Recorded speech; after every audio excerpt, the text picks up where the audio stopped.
आदाब, नमस्कार, good evening, सत श्री अकाल। एक बार फिर आप तमाम लोगों का स्वागत है क्राइम तक की कहानी के इस एपिसोड में। उम्मीद है पूरी फैमिली अच्छी होगी, अपना और अपनों का ख्याल रख रही होगी। किस किस तरीके से मर्डर किया जा सकता है, कैसे कैसे मर्डर की प्लानिंग की जा सकती है, कैसे साजिश रची जा सकती है, कैसे कत्ल के बाद की कहानी को घुमाई जा सकती है, और एक कातिल के दिमाग में कैसे कैसे खौफनाक आइडिया आ सकते हैं।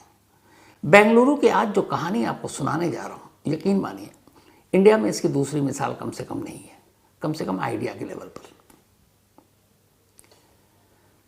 एक तो ये अपने आप में ही बड़ी हैरत अंगेज लाइन है, वेस्टर्न स्टाइल प्रपोज। अब वेस्टर्न स्टाइल प्रपोज को अगर हिंदी में कहें तो पश्चिमी देश या विदेशों में जैसे एक लड़का लड़की जो दो एक दूसरे से प्यार करते हैं, वो एक दूसरे को जो प्रपोज करते हैं, अपनी चाहत का, मोहब्बत का इजहार करते हैं, उसे ही प्रपोज कहते हैं। और वेस्टर्न स्टाइल का मतलब पश्चिमी देशों की तरह। बेंगलुरु की एक लड़की अपने बॉयफ्रेंड को, जिसे ऑलरेडी वो पहले प्रपोज कर चुकी है, फिर से एक बार कहती है मुझे तुम्हें प्रपोज करना है, और वो भी वेस्टर्न स्टाइल में। लड़का राजी तैयार, लड़की घर पर अकेले, माँ नौकरी पर, भाई भी चला गया ड्यूटी पर। और इसके बाद वो लड़का घर पहुंचता है, लड़की दरवाजे पर खड़ी होकर बुके यानी कि गुलदस्ता लेकर उसका इंतज़ार करती है। वो आता, उसे फूल देती है, उसे कमरे में ले जाती है, बेड पर बिठाती है, और फिर कहती है कि चलो वेस्टर्न स्टाइल में तुम्हें प्रपोज करते हैं। इसके बाद वो उसके हाथ पैर बांध देती है, आंखों पर पट्टी लगा देती है। फिर दोनों करीब आधे घंटे तक उसी बिस्तर पर लेटे होते हैं, प्यार करते हैं। लड़के के हाथ पांव बंधे हुए हैं, आंखें बंद हैं क्योंकि पट्टी है। और इसके बाद अचानक कुछ एहसास होता है कुछ कि उसके जिस्म पर कुछ गीला गीला सा गिर रहा है। तब तक लड़की उठ चुकी थी बिस्तर से। इसके बाद फिर उसे स्मेल आती है। उस बू से वो समझ जाता, उस महक से, कि ये पानी नहीं, ये पेट्रोल या फिर केरोसिन ऑयल है। अब इससे पहले कि वो चीखता कुछ कहता, अचानक एक चिंगारी और बेड पर लेटा हुआ वो लड़का जलने लगता है। अब वो चीख रहा है, गिड़गिड़ा रहा है, बचाने के लिए कह रहा है। लेकिन अब उसी की प्रेमिका उसी के पास बिस्तर के करीब खड़ी होकर अब तक अपना मोबाइल निकाल चुकी होती है, और उसके बाद वीडियो ऑन करती है और वीडियो रिकॉर्डिंग शुरू कर देती है। अपने बॉयफ्रेंड को लाइव जलता और मरता हुआ कैमरे में कैद करती है। अब सोचिए, दो प्यार करने वाले जो दोनों एक दूसरे से इजहार करते हैं और आखिरी वक्त में भी प्यार कर रहे हैं, और उसके बाद अचानक अपने ही प्रेमी को जिंदा जला देना। कहाँ कहाँ से ये कैसी सोच, किस किस तरीके से कत्ल हो सकता है, जो मैंने कहा सोच से परे की चीज़ है। बेंगलुरु से आई ये वो कहानी है जिसे जो भी सुन रहा है वही ये सोच रहा है कि ये कैसे हो सकता है। ये कहानी है 27 साल की एक लड़की प्रेरणा की। प्रेरणा के पिता कर्नाटक पुलिस में थे। मैसूरू में उनकी पोस्टिंग थी, कुछ साल पहले उनकी मौत हो गई। अब बाकी बची प्रेरणा, उसकी एक बड़ी बहन और एक बड़ा भाई और माँ। पिता की मौत के बाद ये पूरा परिवार मैसूरू से बेंगलुरु आ जाता है, और बेंगलुरु में ही फिर पढ़ाई लिखाई परवरिश होती है। बड़ी बहन की शादी हो जाती है, उससे छोटे भाई वो अपना नौकरी कर रहा है, और प्रेरणा अब बेंगलुरु में ही वोडाफोन की एक ब्रांच में नौकरी करने लगती है। उसका काम सिम बेचना और कस्टमर केयर को हेल्प करना था। 2025 में बेंगलुरु के जिस ब्रांच में वो काम कर रही थी, वहीं एक और लड़का काम करता है। उसका नाम है किरण। किरण की भी उम्र 27 साल। एक ही जगह काम करके हाय हेलो से शुरुआत होती है, फिर धीरे धीरे दोनों में दोस्ती हो जाती है। फिर 2026 आता है। 2026 में 14 फेब, वैलेंटाइंस डे। यही वो तारीख थी जब पहली बार प्रेरणा ने किरण को प्रपोज किया और कहा कि वो उससे प्यार करती है।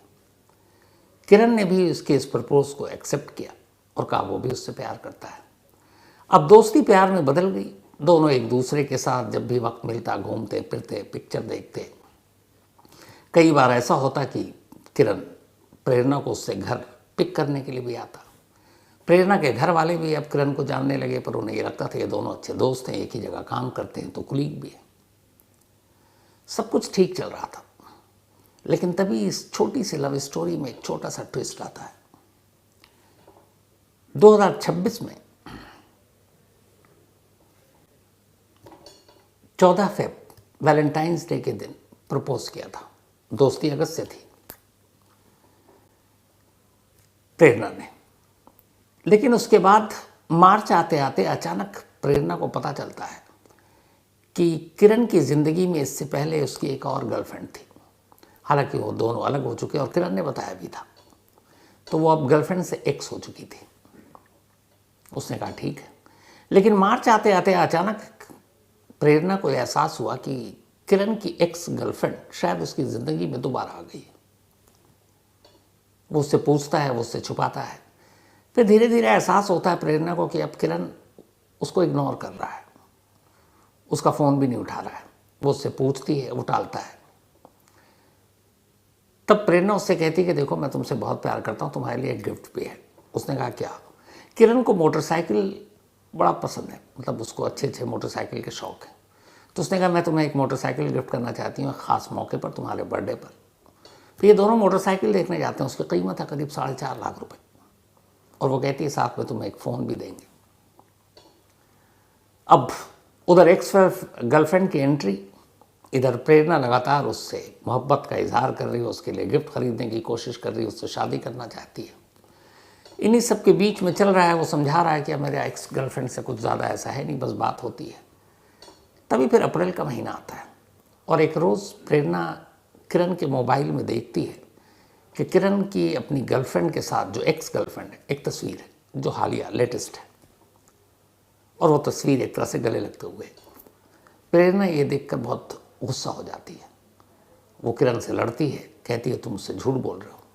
किरण उसे समझाता है, वो मानती नहीं। इसके बाद दोनों में झगड़ा होता है। इस झगड़े के बाद फिर प्रेरणा को एहसास होता है कि किरण उसे इग्नोर कर रहा है। अब वो अंदर ही अंदर जल रही है, सोच रही है क्या करें। कुछ दिन के बाद जब झगड़ा ज़्यादा बढ़ा तो किरण ने प्रेरणा का नंबर ही ब्लॉक कर दिया। प्रेरणा को और गुस्सा आया। अब वो सोच रही क्या करूं।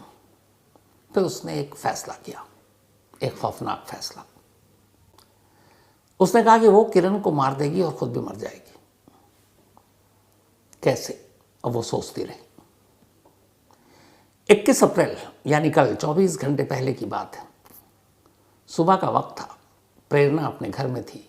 माँ जॉब करती है, बड़ा भाई भी जॉब करता है। तो सुबह माँ करीब 9 बजे जॉब के लिए निकल गई। भाई सुबह बाहर गया था, वापस आया। उसे मोबाइल चार्ज करना था, मोबाइल चार्ज किया, थोड़ा सुस्ताया और वो भी करीब 10 बजे के आसपास घर से निकल गया। अब घर पर अकेली प्रेरणा। उसे पता है कि उसकी माँ और भाई अब शाम से पहले नहीं लौटेंगे। उसने एक दूसरे नंबर से किरण को फ़ोन किया, क्योंकि उसका नंबर ब्लॉक था। उसने उठाया तो उसने कहा कि मैं प्रेरणा बोल रही हूँ, फ़ोन मत काटना। मैं तुम्हारे लिए एक सरप्राइज़ गिफ्ट है मेरे पास, और आज मैं तुम्हें एक वेस्टर्न स्टाइल प्रपोज करके वो गिफ्ट देंगे। किरण को लगा कि शायद वो 4.5 लाख वाली मोटरसाइकिल आज ही मिलेगी। वो खुश हो गया। उसने कहा ठीक है। प्रेरणा ने कहा कि तुम घर आओ, कोई है नहीं। किरण राज़ी हो गया। 21 अप्रैल को इन दोनों की शिफ्ट सेकंड हाफ में थी, इसलिए सुबह दफ्तर भी नहीं जाना था। सुबह करीब 10:30 के आसपास अब किरण प्रेरणा के घर पहुंच जाता है। दरवाजे पर दस्तक दी। प्रेरणा ने बड़ी रोमांटिक अंदाज में दरवाज़ा खोला। हाथ में उसके एक बुके था, वो उसने उसको दिया। किरण खुश। इसके बाद वो उसे बेडरूम में ले गई। फिर उसने बोला कि चलो आज मैं तुम्हें एक गिफ्ट दूंगी, पर पहले वेस्टर्न स्टाइल में प्रपोज करूंगी। अब किरण खुश। उसे लग रहा है कि उसे बाइक की चाबी मिलने वाली है। उसने कहा कि ठीक है, पहले प्रपोज करते हैं। तो उसने कहा तुमने तो गुलदस्ता दिया। उसने कहा नहीं, मैं वेस्टर्न स्टाइल में करती हूँ। इसके बाद उसने कहा उसके लिए तुम्हें तुम्हारे दोनों हाथ बांधने होंगे। उसने उसके दोनों हाथ बांध दिए। किरण ने कोई ऑब्जेक्शन नहीं किया। फिर उसने कहा तुम्हारे दोनों पैर बांधने होंगे। किरण को तब थोड़ा सा शक हुआ। उसने कहा पैर क्यों? उसने कहा कि यही वेस्टर्न स्टाइल प्रपोज है, ऐसे ही करते हैं। अब तक माहौल ऐसा था कि किरण को भी लगा कि चलो कुछ है नहीं, गड़बड़ नहीं। वो तैयार हो गया। इसके बाद उसके दोनों पैर भी प्रेरणा ने बांध दिए। फिर उसने कहा कि अब तुम्हारी आंखें बंद करनी होंगी। इसके बाद उसने आंख पर भी उसके पट्टी बांध दी। अब किरण के दोनों हाथ बंधे हुए हैं, दोनों पैर बंधे हुए हैं, आंख पे पट्टी है और वो बेड पर है, यानी बिस्तर पर। इसके बाद अब प्रेरणा उसके पास आती है। अगले करीब आधे घंटे दोनों बेड पर रहते हैं। इसके बाद आधे घंटे बाद प्रेरणा बेड से उठती है। किरण को चूंकि दिखाई नहीं दे रहा, पर एहसास है कि वो उठी है। उसके उठते ही किरण को एहसास होता है कि उसके जिस्म पर कुछ पानी जैसी चीज़ गिर रही है। लेकिन अचानक चूंकि आंखें बंद हैं, हाथ पैर बंद हैं, नाक तो खुला है, उसे स्मेल आया। वो फौरन समझ गया कि ये पेट्रोल या फिर केरोसिन ऑयल है। वो चीखता है कि ये तुम क्या कर रही हो। प्रेरणा हंसती है। फिर इससे पहले कि किरण कुछ कर पाता, क्योंकि पैर बंधे हुए हैं, वो उठ के भाग नहीं सकता था, हाथ भी बंधे हुए हैं, रोक नहीं सकता था। तो इससे पहले कि कुछ करता, अचानक एक चिंगारी उठती है और उसकी लौ सीधे बिस्तर पर लेटे किरण की तरफ। देखते ही देखते अचानक बेडरूम के अंदर आग की लपटें तेज हो जाती हैं। इधर किरण जल रहा है और चीख रहा है, दर्द से अब करा रहा है, तड़प रहा है और लगातार प्रेरणा से कह रहा है कि वो उसे छोड़ दे, उसके हाथ पैर खोल दे। लेकिन तब तक किरण अपने हाथ में अपना मोबाइल ले चुकी थी। वो मोबाइल के कैमरे में जाती है, उसके बाद वीडियो रिकॉर्ड करना शुरू करती है।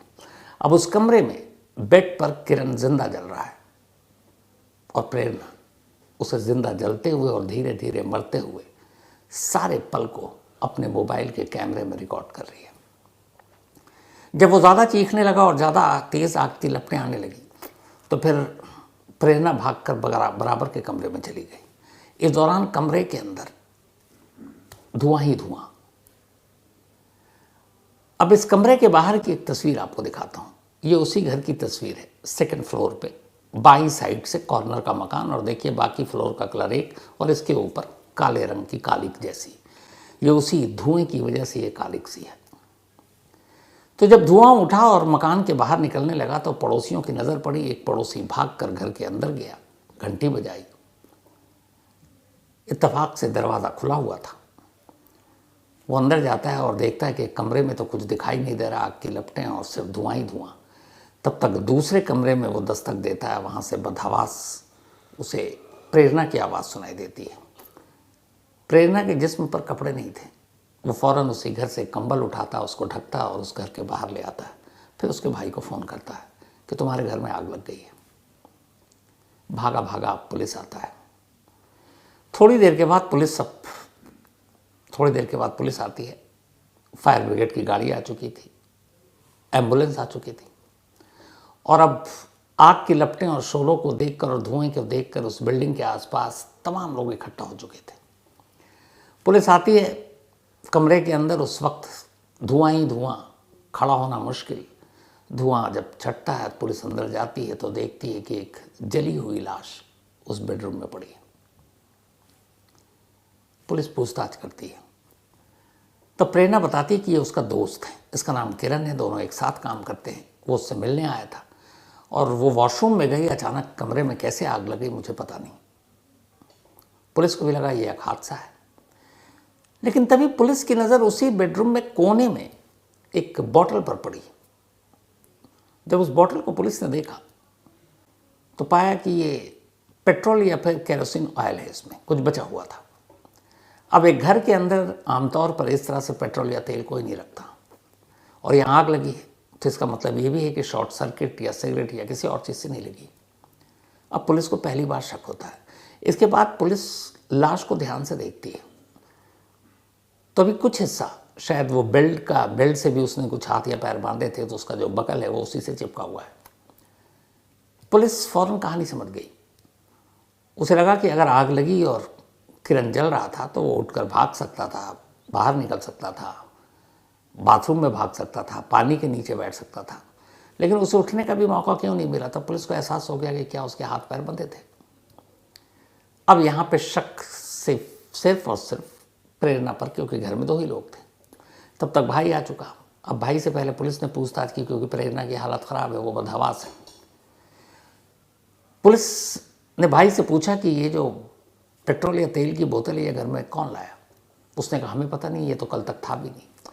सीसीटीवी कैमरे को पुलिस ने खंगाला तो देखा कि किरण जब घर में दाखिल हुआ 10 साढ़े 10 बजे के करीब, तब वो खाली हाथ था, उसके हाथ में कुछ नहीं था।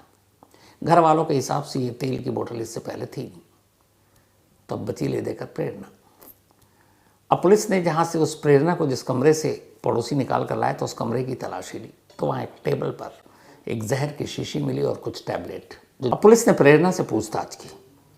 उसने कहा तुम्हारी कहानी में दम नहीं है कि तुम वॉशरूम में थी, ये सब कुछ तुमने किया।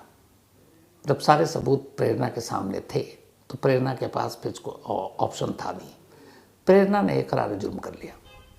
उसने कहा मैंने किया। इसके बाद पुलिस ने पूछताछ की, तब उसने बताया कि मैं इससे प्यार करती थी, सब कुछ ठीक था, शायद आगे चलकर हमारी शादी हो जाती, हालांकि हमने घर वालों से अभी बात नहीं की थी। लेकिन इसकी ज़िंदगी में इसकी एक्स गर्लफ्रेंड वापस आई और जब से वापस आई इसने मुझे इग्नोर करना शुरू कर दिया और ये इग्नोर करना मेरे बर्दाश्त से बाहर था। मैं सब कुछ बर्दाश्त कर सकती थी लेकिन उसका इग्नोर करना मुझे कतई बर्दाश्त नहीं था और इसीलिए मैंने तय किया कि इसे मारकर खुद मर जाऊंगी।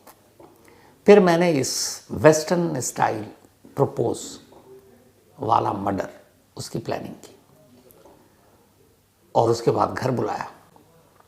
प्लान ये था कि पहले इसे ज़िंदा जलाकर मारूंगी और उसके बाद जो जहर खरीद कर लाई हूँ वो पीकर मैं अपनी भी जान दे दूंगी। लेकिन हुआ ये कि जब किरण जल रहा था, चीख रहा था और वो वहीं खड़ी होकर मोबाइल पे उसके वीडियो बना रही थी, तब उससे देखा नहीं गया किरण की इस मौत को, उसकी तड़प को, उसको चीखना, उसका चिल्लाना, बचाने के लिए गिड़गिड़ाना। तो ये सारी चीज़ें देखने के बाद वो इतना डर गई कि उसे लगा कि नहीं, मरना नहीं चाहिए और वो इसीलिए दूसरे कमरे में जाकर छुप गई। वरना उसका प्लान यही था कि इसके बाद उसे खुद मरना है। लेकिन किरण की मौत ने उसे इतना डरा दिया कि उस डर से उसने अपनी मौत का आइडिया कैंसिल कर दिया। इस वक्त प्रेरणा कब्जे में है और जो भी इस आइडिया और ये वेस्टर्न प्रपोज वाला स्टाइल वाला आइडिया, उसके कत्ल वाला आइडिया की कहानी सुन रहा है, वही हैरान है कि ऐसे आइडियाज आते कहाँ से।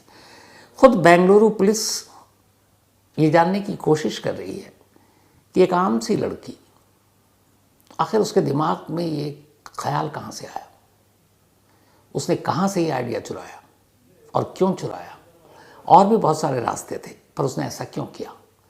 अभी पूछताछ चल रही है और जो मोबाइल पर रिकॉर्डिंग थी अभी फ़िलहाल तो सामने आई नहीं है, लेकिन पुलिस का कहना है कि पहले हम देख रहे हैं कि वो जेन्युइन है कि नहीं। जाहिर सी बात है फॉरेंसिक लैब में भेजने के बाद, हालांकि खुद वहाँ के डीसीपी ने यह कहा है कि इस इंसिडेंट के बाद रिकॉर्ड पर वो मोबाइल पर वीडियो शूट कर रही थी कि किरण की मौत की। तो इसका मतलब है वो सब कुछ है। हो सकता है आजकल में वीडियो सामने भी आ जाए मीडिया, सोशल मीडिया पर। लेकिन ये कहानी डराती भी है, चौंकाती भी है और फिर वही सवाल भी पैदा करती है कि एक इंसान ऐसे ऐसे खूंखार, ख़तरनाक, डरावने आइडियाज़ कहाँ से ले आता है। इसीलिए कहते हैं कि इंसान से ज़्यादा ख़तरनाक या इंसान के दिमाग से ज़्यादा ख़तरनाक इस दुनिया में कोई चीज़ नहीं है। तो ये थी हैरान कर देने वाली ये कहानी। फ़िलहाल इस कहानी में इतना ही। अब आपसे मुलाकात होगी कल रात 9 बजे किसी नई कहानी के साथ। तब तक अपना और अपनों का ख्याल रखिएगा। Thank you very much.